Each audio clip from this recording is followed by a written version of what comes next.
വട്ടംകുളം 14-ാം വാർഡിൽ നിന്നും വിജയിച്ച ഇ.എസ്. സുകുമാരൻ പഞ്ചായത്ത് അംഗമായി സത്യപ്രതിജ്ഞ ചെയ്തു. വട്ടംകുളം ഗ്രാമപഞ്ചായത്ത് 14-ാം വാർഡിലെ ഉപതെരഞ്ഞെടുപ്പിൽ സ്വതന്ത്ര സ്ഥാനാർത്ഥിയായി വിജയിച്ച ഇ.എസ്. സുകുമാരൻ പഞ്ചായത്ത് അംഗമായി സത്യപ്രതിജ്ഞ ചെയ്തു. വട്ടംകുളം ഗ്രാമപഞ്ചായത്തിലെ മെമ്പറായി തെരഞ്ഞെടുക്കപ്പെട്ട ശ്രീ സുകുമാരൻ ഇ.എസ്.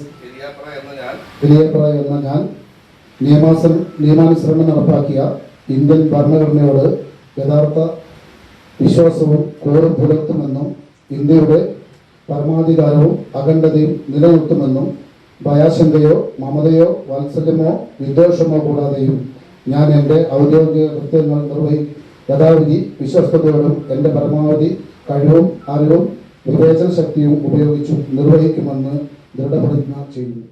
വട്ടംകുളം പഞ്ചായത്ത് ഹാളിൽ നടന്ന സത്യപ്രതിജ്ഞാ ചടങ്ങിൽ വട്ടംകുളം ഗ്രാമപഞ്ചായത്ത് പ്രസിഡന്റ് എം.എ. നജീബ് സത്യവാചകം ചൊല്ലിക്കൊടുത്തു. പഞ്ചായത്ത് അംഗങ്ങളും രാഷ്ട്രീയ സാമൂഹ്യ സാംസ്കാരിക രംഗത്തെ നിരവധി പേരും പങ്കെടുത്തു. NCV news Edappal. 1000 വിവാഹങ്ങൾക്ക് ഒരേ ഒരു ബ്യൂട്ടി സിൽക്സ് എടപ്പാൾ, ചാവക്കാട്, തൃപ്രയാർ, പുത്തനത്താണി, പെരിന്തൽമണ്ണ.